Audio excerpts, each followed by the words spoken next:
These three V's are velocity, variety and volume.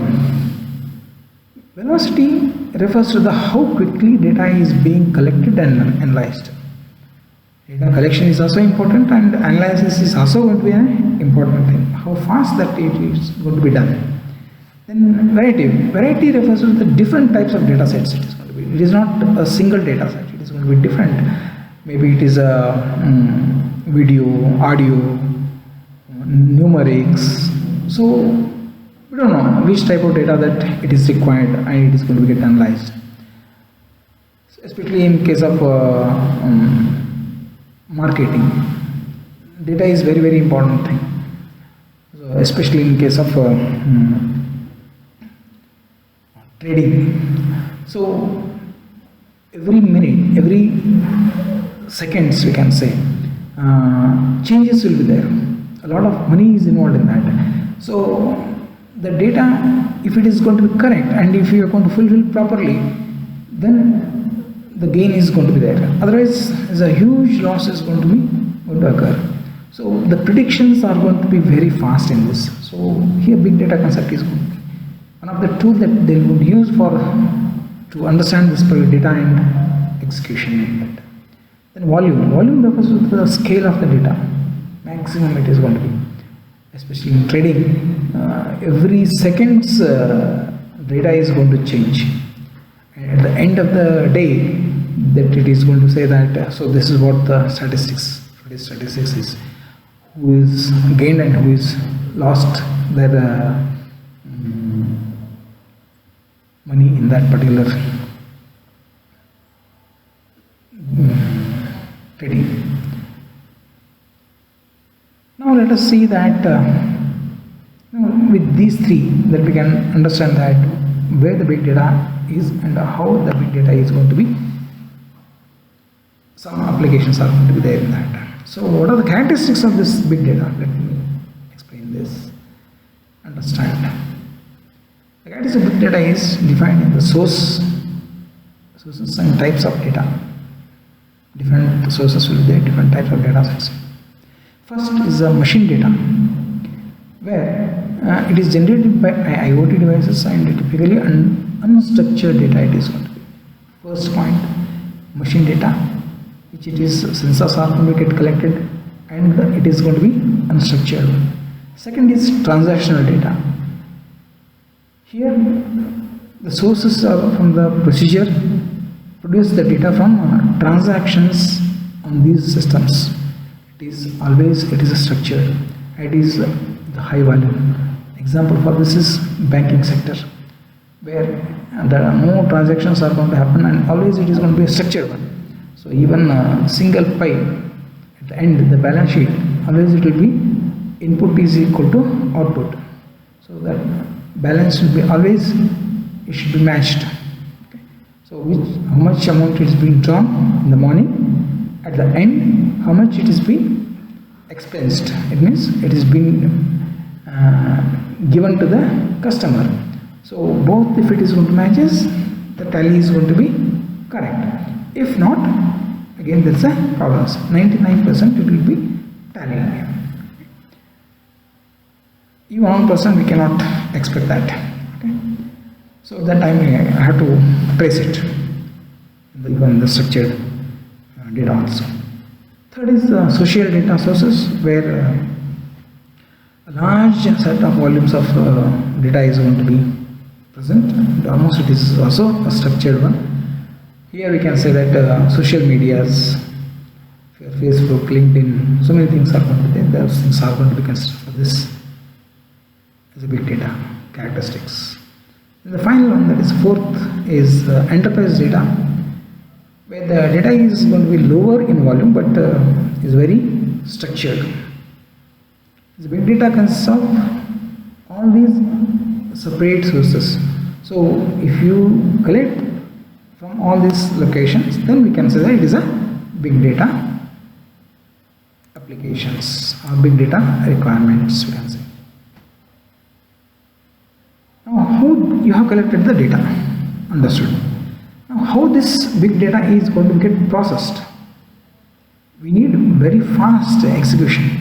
For this purpose, massively parallel processing databases are going to be there in that. Parallel processing is going to be done continuously. So here that parallel processing, the diagram also depicts that is the architecture of this MPP, that is massively parallel processing. Sometimes it is also referred as the analytic databases because they are designed to allow for fast query processing and often have built-in analytic functions. Individually they have built-in with the functions. There is a one master host is there, which you can able to see here. This is a master host, and there is a secondary master host is there. Always we are going to keep one standby for any applications, and there are so many nodes are going to be there. So many applications are going to be there in this. Data is going to be stored individually in the individual locations, and data is getting processed there only. This is a segment 1 host, segment n host. So there only the CPU is going to be there. Locally the data is going to be get processed. But all these things are structured one. So by using the SQL, that is query language, that you can able to access all the data. Master's host. This master host is just is a host. It is not going to tell anything to the system. So it is going to collect. It is only the hosting operations. All the data are going to be processed through this. That's it. It is not going to do any processing concepts. But here only all the data are getting processed in the individual nodes, and the collective information is going to be taken. That is aggregate of that information is going to be taken, and it is getting it gives the output. Next set of MPP. So there is another database is there. That is called as NoSQL database. The NoSQL database is especially meant for unstructured database. So it is an umbrella of different databases. So first thing is that is the document store. This is one of the database. This type of database stores semi-structured data. Stores a semi-structured data such as XML and JSON. You'll be knowing that the XML and JSONs, the data is with the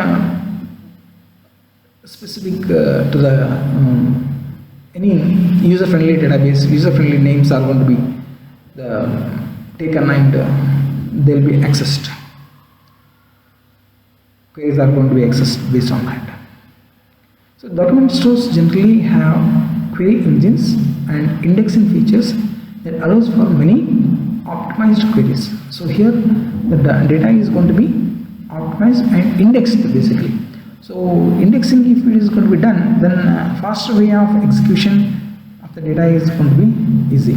So usually that it is done in structured language. So here also you can able to do it. Now one example for this is movies are going to be stored in a cloud.